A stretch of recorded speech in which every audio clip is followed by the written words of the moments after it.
Assalamualaikum warahmatullahi wabarakatuh. Alhamdulillah wassalatu wassalamu ala Rasulillah wa ala alihi wa sahbihi wa mawalah. La hawla wa la quwwata illa billah. Amma ba'd, jamaah kaum muslimin wal muslimat rahimakumullah. Alhamdulillah wa syukrulillah, pada hari ini sampai pada puasa hari ke-16 dan malam hari ini malam ke-17, kebanyakan umat muslim memperingati malam nuzulul Quran. Jemaah yang dirahmati Allah subhanahu wa ta'ala, kajian sore menjelang berbuka pada hari ini kita akan sedikit mengkaji tentang seputar nuzulul Quran. Kalau kita mencari kata Ramadan di dalam Al-Quranul Karim, hanya ada satu ayat yang terdapat kalimat Ramadan, yaitu di dalam surah Al-Baqarah ayat 185. A'udzu billahi minasy syaithanir rajim. Syahrul Ramadan alladzi unzila fihi al-Qur'an hudan lin-nas wa bayyinatin minal huda wal furqan. Apa itu bulan suci Ramadan?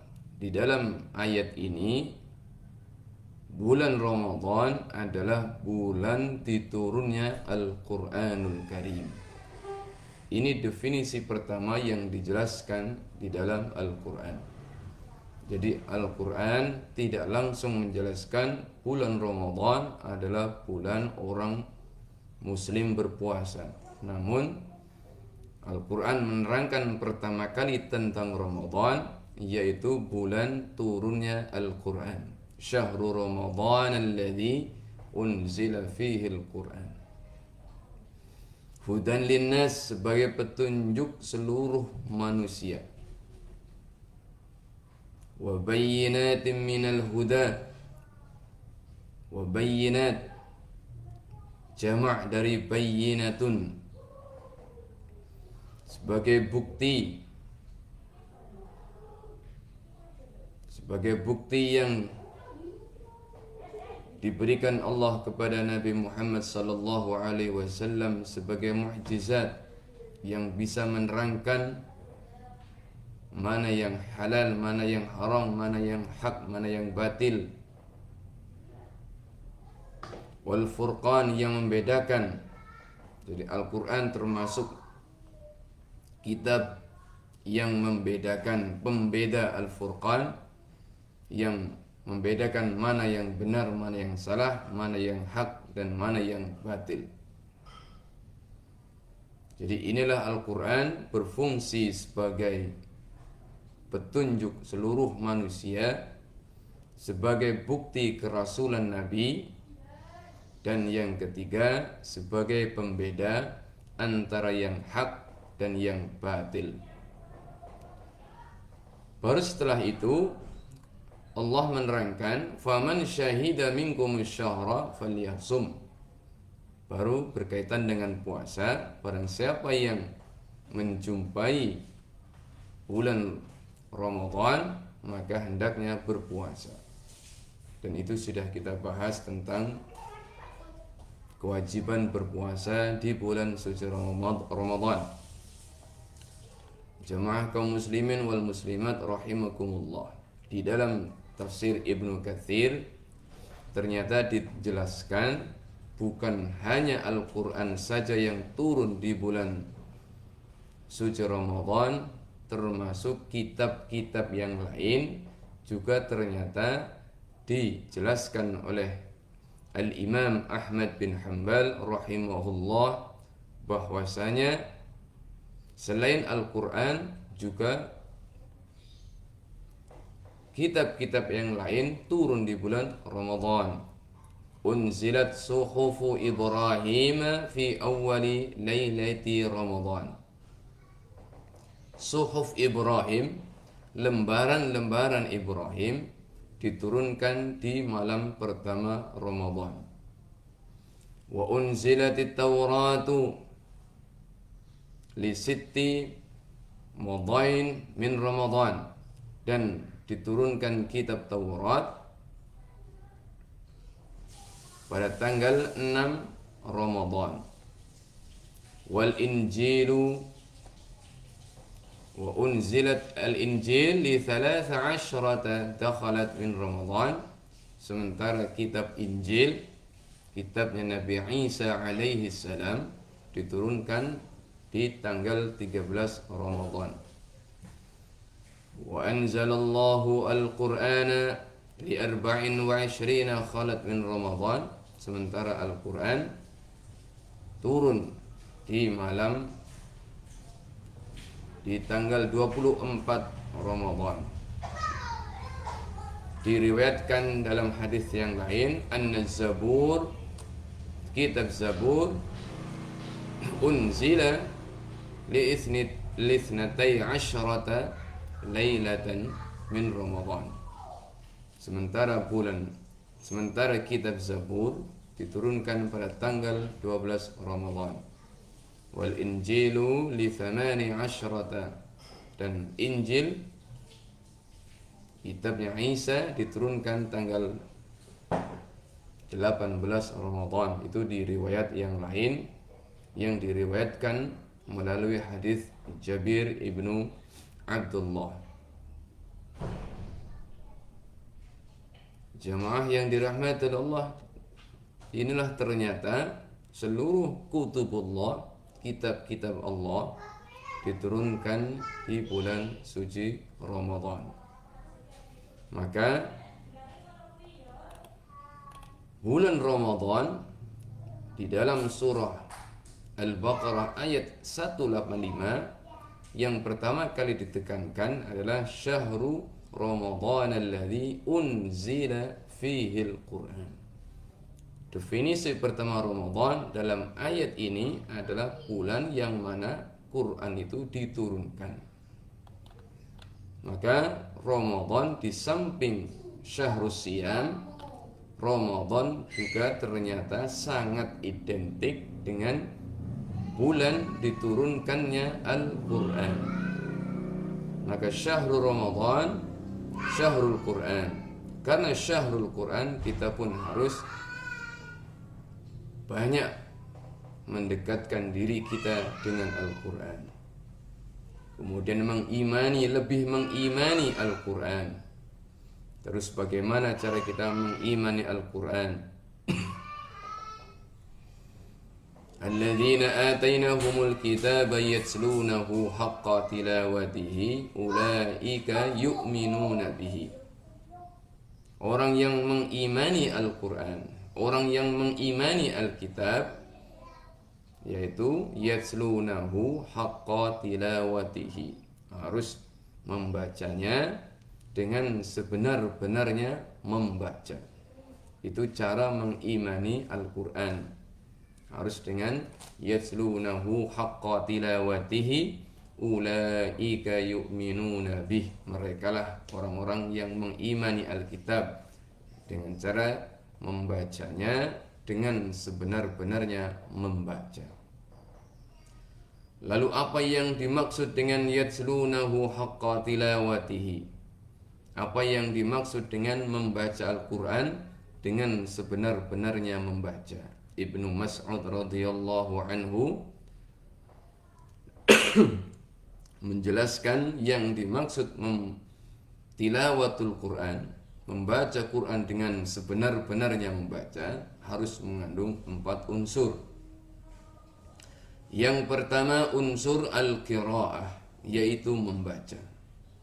Yang kedua al-hifdhu, menghafal. Dan yang ketiga al-fahmu, ay at-tadabbur. Yang ketiga memahami apa yang dibaca, apa yang dihafalkan. Dan yang paling penting nomor 4 adalah al-amal bihi, yaitu mengamalkan apa yang dibaca, mengamalkan apa yang dihafalkan, mengamalkan apa yang difahami di dalam Al-Quranul Karim. Dan inilah poin yang paling penting nomor 4, yaitu mengamalkan isi Al-Quranul Karim. Karena Rasulullah sallallahu alaihi wasallam juga bersabda, "Innama nazzalal Qur'anu liyu'mal bihi." Quran itu diturunkan untuk diamalkan. Memang ketika orang membaca Quran, walaupun tidak faham bahasa Arab, walaupun tidak faham tafsir, walaupun tidak mengetahui, memahami isinya, atau mungkin walaupun tidak mengamalkan, tetap mendapatkan pahala. Satu huruf, membaca satu huruf Al-Quran sama dengan pahalanya, sama dengan pahala 10 kebaikan. Ketika orang membaca Alif Lam Mim, itu dihitung 3 huruf, harful alif, lam, dan mim. Maka orang membaca alif lam mim tidak dihitung satu huruf, 3 huruf. Satu huruf 10 kebaikan pahalanya. Maka membaca alif lam mim sama dengan 30 kebaikan pahalanya. Namun kalau hanya membaca, itu bukan termasuk yatslunahu haqqa tilawatihi, bukan termasuk membaca Al-Quran dengan sebenar-benarnya membaca. Yang kedua, memang menghafal Al-Quran ada pahala khusus, yaitu di yaumul qiyamah akan diberi mahkota oleh Allah subhanahu wa ta'ala, akan diberi penghargaan. Kalau mempunyai anak yang penghafal Al-Quran, satu keluarganya pun akan dimuliakan oleh Allah. Namun menghafal saja juga bukan termasuk kategori yatslunahu haqqa tilawatihi. Kemudian yang ketiga, memahami Al-Quran. Memang tetap berpahala. Memahami Al-Quran, mempelajari, mengkaji, mendapatkan pahala karena termasuk menggali ilmu, mencari ilmu Allah subhanahu wa ta'ala. Namun Quran jangan hanya berhenti hanya pada wacana, jangan hanya berhenti hanya untuk dikaji, hanya untuk diceramahkan, hanya untuk diwebinarkan, hanya untuk diseminarkan, tetapi tidak pernah diamalkan kajiannya, itu juga percuma. Karena Rasulullah mengatakan innama nazzalal Qur'an liyu'mal bihi, yang Al-Quran itu turun pada hakikatnya untuk diamalkan isinya. Maka banyak sekali orang yang sudah S1, S2, S3 mempelajari Al-Quran. Jangan berhenti hanya mempelajari, jangan hanya berhenti diseminarkan, tetapi harus diamalkan. Islam itu harus diperjuangkan, ajarannya harus diperjuangkan, akhlaknya harus dipraktekkan, sehingga nanti orang baru bisa mendapatkan Islam itu rahmatan lil alamin. Ajaran Islam di dalam Al-Quran bisa menjadi rahmat seluruh alam itu kalau diamalkan syariatnya.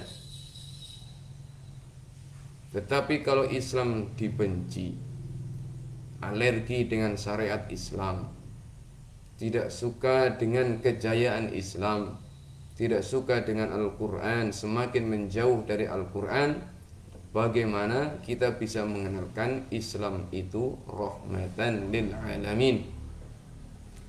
Maka untuk bisa menciptakan Islam sebagai rahmatan lil alamin, kita harus benar-benar membaca Al-Quran dengan sebenar-benarnya membaca, menghafalkan, memahami dan mengamalkan. Inilah 4 unsur yang dijelaskan oleh Ibnu Mas'ud radhiyallahu an tentang mengimani Al-Quran, tentang bagaimana membaca Al-Quran dengan sebenar-benarnya membaca. Jemaah yang dirahmati Allah, masih ada setengah bulan tersisa di bulan suci Ramadan. Marilah sisa-sisa Ramadan ini kita jadikan sebagai waktu untuk mendekatkan diri kita dengan Al-Quran. Banyak membaca Al-Quran, menghafal Al-Quran, memahami Al-Quran, kemudian mengamalkan isi Al-Quran. Maka untuk bisa menciptakan generasi yang mencinta Al-Quran, maka kita harus mengirim anak-anak, cucu-cucu kita ke pesantren agar mereka bisa mendalami Al-Quranul Karim, mendalami bahasa Arab, mendalami tafsir, mendalami fikih, mendalami ilmu ulumul Quran dan lain-lainnya, sehingga bisa menjadi munzirul qaum, bisa menjadi dai penerus, menjadi ulama warathatul anbiya. Jangan semuanya dikuliahkan di ekonomi, dikuliahkan, disekolahkan di hukum. Ada di antara keturunan kita yang harus disekolahkan di pesantren, dikuliahkan ke dalam dirasah Islamiyah. Jangan semuanya diarahkan ke disiplin ilmu yang umum, namun harus ada generasi kita yang yatafaqahuna fid din, yang benar-benar memahami Islam dan memahami Al-Quranul Karim. Demikianlah kajian sore menjelang berbuka puasa pada hari ini. Mudah-mudahan bermanfaat. Assalamualaikum warahmatullahi wabarakatuh.